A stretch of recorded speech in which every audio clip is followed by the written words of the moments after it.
हे जवस आहे, जवसाची चटणी बनवते गावच्या पद्धतीने. एवढ्या सुक्या मिरच्या लाल आणि 2 कांड्या लसणाच्या आणि चवीनुसार मीठ टाकायचं. आता मी जवस भाजून घेते.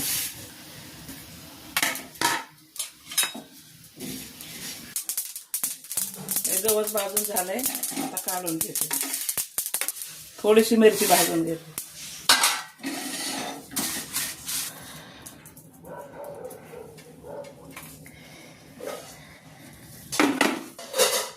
तर मिरची मिक्सरला काढून घेते, मीठ टाकते.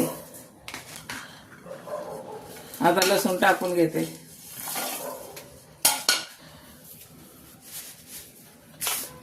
मिक्सरला ते एकत्र झाले. आता तर याला थोडं पिळून घेते.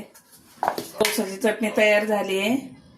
आता ही अशी चटणी मस्त होती, कशाबरोबर बी खाऊ शकता तुम्ही. वरण भात, ज्वारीची भाकर, चपाती, बाजरीच्या भाकरी बरोबर कशाबरोबर खाल्ली ना तर ही चवदार लागणार आहे. अशी बनवा, खा आणि मला कमेंटमध्ये सांगा.